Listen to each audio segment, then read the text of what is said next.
Good morning, students. Myself Ashok Kumar. Today I am come up with a new video. In our first video, we have learned about the alphabets of English language as well as the vowels and consonants. That 5 types of vowels are in English language, that is A, E, I, O, U, and rest of all are consonants, that are 21. And we also learn about the 0, 1, 2, 3, 4 as we can say numericals. नमस्कार विद्यार्थियों, मैं Ashok Kumar MM public school Dhaut Sikar के लिए लेके आया हूँ अपना अगला वीडियो। इस वीडियो में देखिए, पहले वीडियो में हमने सीखा था कि इंग्लिश वर्णमाला में कितने वर्ण होते हैं। 26 वर्ण होते हैं। इनमें स्वर कितने होते हैं? 5 स्वर होते हैं, A, E, I, O, U, और बाकी के बचे हुए 21 जो हैं वो कॉन्सोनेंट यानी व्यंजन होते हैं। साथ में हमने गणितीय अक्षर सीखे थे। अब इनके आगे हम देखते हैं कि हम क्या कर सकते हैं। आगे हम सीख रहे हैं बारखड़ी। Today our topic is barakhadi. देखिए, बारखड़ी एक्चुअली में जो शब्द है वो है हिंदी वर्णमाला का, और हम जो हमारे हिंदुस्तान में काम में लेते हैं वो एक्चुअली में हिंदी से ही हम इंग्लिश बनाने में काम में लेते हैं। तो ऐसे में हमें हिंदी का ज्ञान होना ज़रूरी है। हिंदी वर्णमाला में जो वर्ण होते हैं वो कुल है 12 स्वर हैं। अब इन स्वरों को हम देख लेते हैं एक बार। स्वर जैसे ए, आ, ई, उ, ए, ओ, औ, अंग, अ। इन अक्षरों के यानी इन स्वरों के साथ इन्हें हम इंग्लिश में ट्रांसलेट कर रहे हैं, तो इन्हें हम कहते हैं ए, ई, ओ, ई, आई, ओ, AU, AM, AH। यहाँ पे एक चीज़ देखिए, जो अक्षर है ये वाला, ये इसमें कभी कभार AM काम में लेते हैं, कभी हम लेते हैं AN काम में लेते हैं।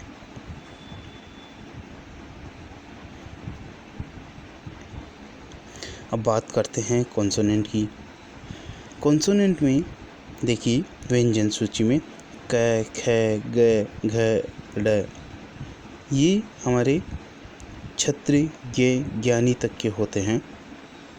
अब इन अक्षरों को लिखने का भी, जैसे क को लिखा जाता है के, ख को लिखा जाता है KH, ग को लिखा जाता है G, घ को लिखा जाता है GH, च को CH, छ को CHH, ज को J, झ को JH, ट को T, ठ को TH, ढ को D, ढ को DH, न को N, त को T, थ को TH, द को D, ध को DH, N को N, P को प यानी प को हम P लिखते हैं, फ को PH, ब को B, भ को BH, M को यानी मैं को M, य को Y, र को R, L को ल को L लिखते हैं, व को कभी कभार हम W लिखते हैं, कभी कभार हम V लिखते हैं, स को SH, फिर स आता है, उस स को हम SH लिखते हैं, फिर साधारण जो स है उसे हम S लिखते हैं, H को ह को हम H लिखते हैं, श को KSH, त्र को TR, ग को GY और कभी कभार JN भी लिखते हैं। अब एक्चुअल में बात आती है कि हम लोग ये सब क्यों सीख रहे हैं। हम लोग ये एक्चुअली में इसलिए सीख रहे हैं because we have to translate many words that are belong to Hindi and we want them to express in English, so we have to learn that about the Hindi barakhadi and as well as their English translation. आगे की बारकड़ी में हम देखते हैं कि आगे क्या होता है, लेकिन उससे पहले एक बार हम इन्हें देख लेते हैं। जैसे आपको लिखना होता है ये अच्छा, तो अच्छा के लिए इसमें शब्द होता है ए, फिर चे और फिर छा। अब अच्छा शब्द हम लिखते हैं तो ए के लिए तो हो जाता है हमारे पास ए, चे के लिए हमारे पास हो जाता है सी और एच एच, सी एच, और छा के लिए सी एच एच। तो ये हो गया हमारा अच्छा। तो ये अच्छा शब्द हमारा एक्चुअली में बना किससे है, हिंदी से इंग्लिश में बना है। तो अब एक्चुअली में हम जो देख रहे हैं वो क्या देख रहे हैं, ये हम कहाँ काम में लेते हैं।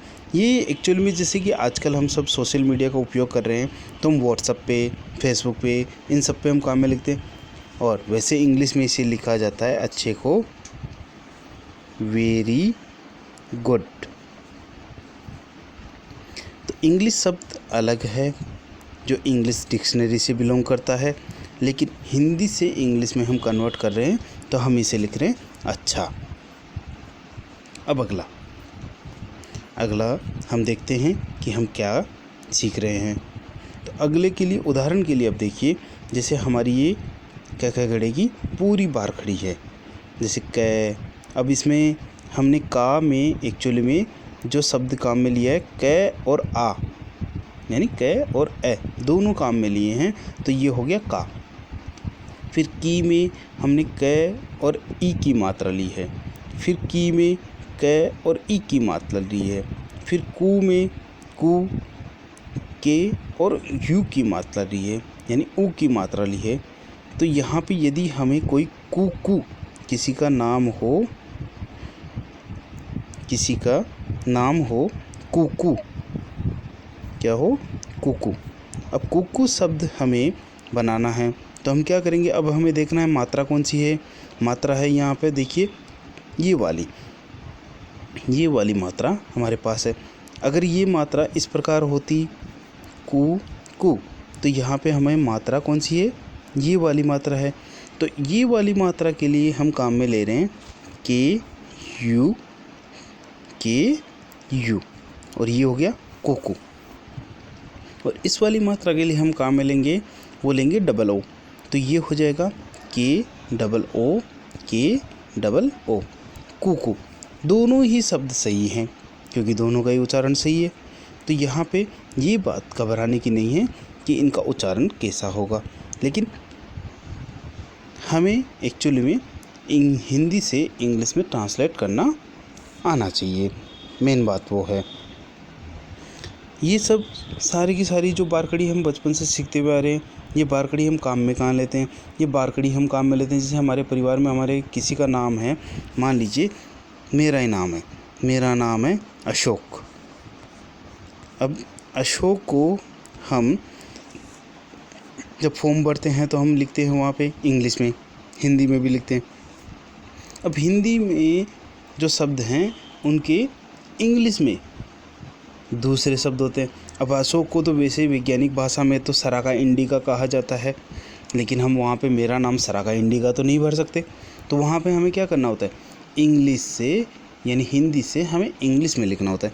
तो ए के लिए हो गया ए, से इसके लिए हो गया एस एच, सो एस एच ओ, और कै के लिए के, तो ये हो गया Ashok.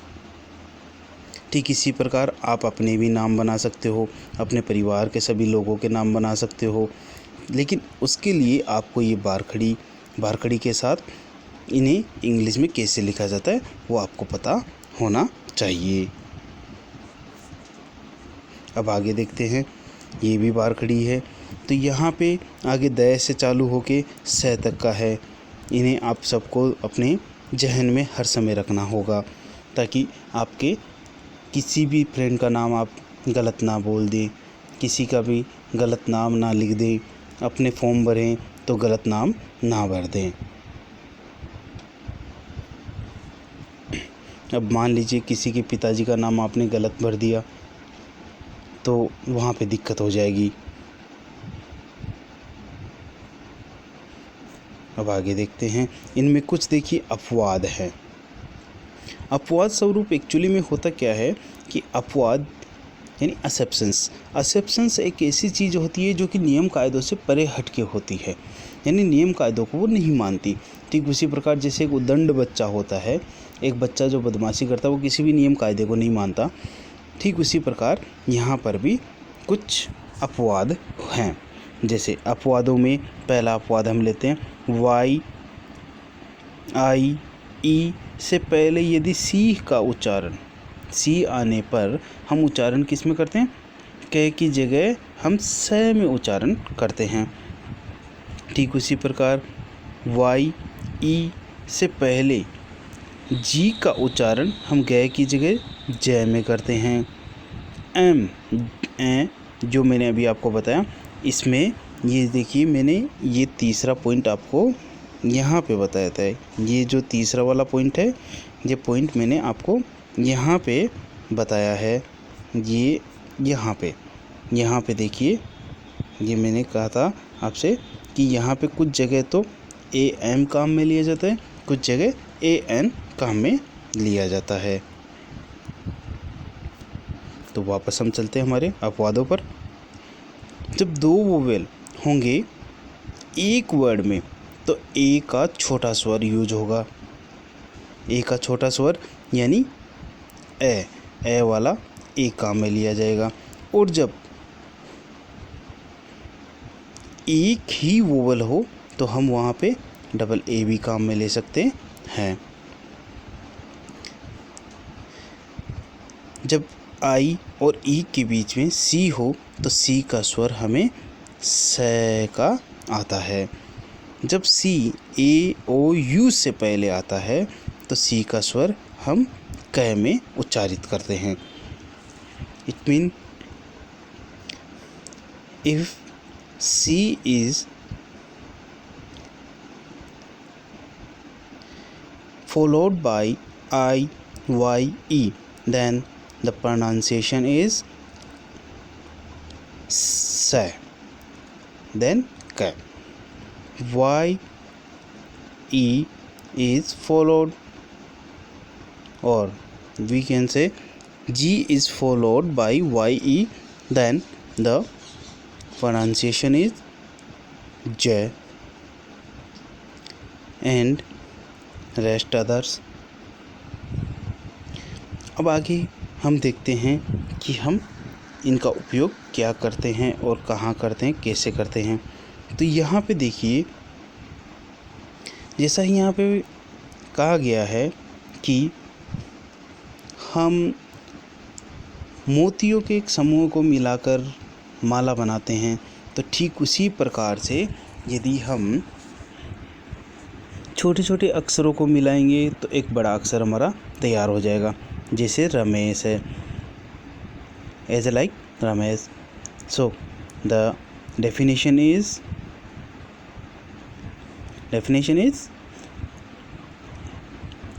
small pearls is collectively called the garland or collectively made a garland. In English, if we are using small letter, small alphabet, then they become a big word, as like Ramesh. Ramesh देखिए, रमेश में र, में और स है, तो यहाँ पर र में हमें आर और ए काम में लिया है, में के लिए हमने एम और ई काम में लिया है, क्योंकि मैं के लिए तो हम सिर्फ एम काम में लेते हैं और ए की मात्रा के लिए हम ई काम में लेते हैं और श के लिए एस एच काम में लेंगे। तो ये हो गया RAMESH और ये हो गया रमेश। ठीक उसी प्रकार जैसे सचिन है, तो सचिन में स के लिए हम ऐसे काम में ले रहे हैं, ची के लिए, वैसे च के लिए हम लेते हैं CH, और ई की मात्रा आई है तो यहाँ पे लेंगे हम आई, तो ये हो गया CHI, और न के लिए हम N काम में ले रहे हैं तो ये हो गया सचिन। ठीक इसी प्रकार आप इन्हीं सारे शब्दों को देखते जाएंगे तो आप समझ जाएंगे कि हमने अब तक अल्फ़ाबेट और बारखड़ी क्यों सीखी, क्योंकि हमें हिंदी से इंग्लिश में ट्रांसलेट करना है। अब आगे देखिए उदाहरण के तौर पे, जैसे हिप्पोपोटेमस है। अब देखिए शब्द हिप्पोपोटेमस जो शब्द है वो एक्चुअली में हिंदी का, हम तो हिंदी से इंग्लिश में ट्रांसलेट करेंगे तो हम इसे हिंदी में लिख रहे हैं ही, तो यहाँ पे H है और ई की मात्रा है तो H और I हो गया।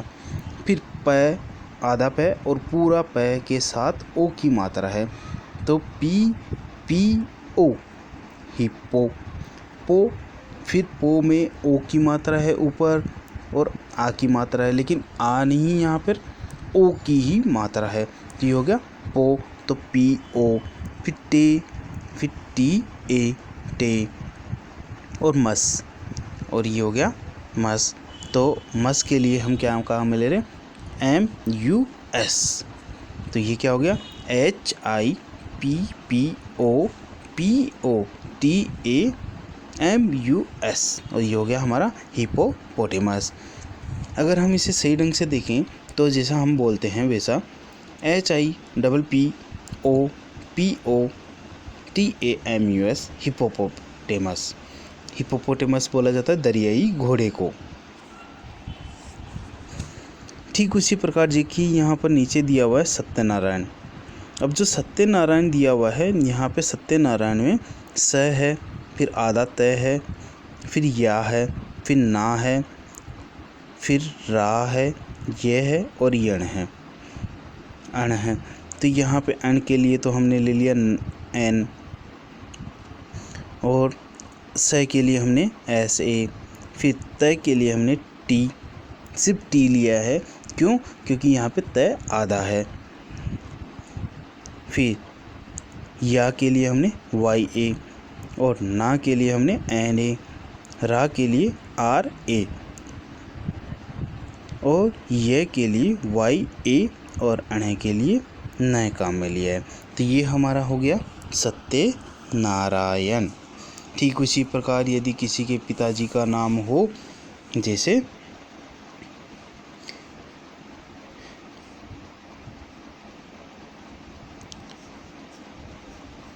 महीपाल। अब महीपाल किसी के पिताजी का नाम है तो मही के लिए हम M, ही के लिए हम क्या लेंगे H और I, मही। पा के लिए PA, और ल के लिए L, तो ये हो गया MAHIPAL। अब यहाँ पे MA कहाँ से आ गया? ए एक्चुअली में देखिए, जब हम इन सभी शब्दों को एक साथ जोड़ रहे हैं तो ऊपर जो ये मात्रा, ये जो लाइन ले रहे हैं, वो लाइन देखिए यहाँ से आती है, ये लाइन यहाँ से आई। अब यहाँ पे ए में देखिए ए की मात्रा क्या दी गई है, ए की मात्रा वो डंडी दी गई है, तो यहाँ पे हम इसे ए में काम में ले रहे हैं। तो ठीक इसी प्रकार से आप बड़े से बड़े शब्द को टुकड़ों में तोड़कर याद कर सकते हैं। ठीक इसी प्रकार से आप छोटे छोटे शब्दों में इन्हें बनाकर आप लिख भी सकते हैं, जिनमें गलती होने का चांस बहुत कम होगा। तो आज की क्लास के लिए इतना ही। आगे की क्लास में हम चलेंगे तो हम देखेंगे कि हमें किस प्रकार से आगे इंग्लिश में, जो ये तो कुछ भी नहीं है, आगे की क्लास में इंग्लिश चलेगी तो वहाँ पे हमारे पास चलेंगे, जैसे कि वर्ड फॉर्मेशन है। वर्ड फॉर्मेशन हमारा हो चुका है। अब आगे की क्लासों में हम देखेंगे पार्ट ऑफ स्पीच, जिनमें हमारे नाउन, प्रोनाउन, एडजेक्टिव, ये सब हमारे आएंगे। तो आज की क्लास यहीं ख़त्म करते हैं और आशा करते हैं कि आज आपने बहुत कुछ सीखा है। इसकी घर पे प्रैक्टिस कीजिएगा ताकि आप इंग्लिश को सही ढंग से कर पाएँ।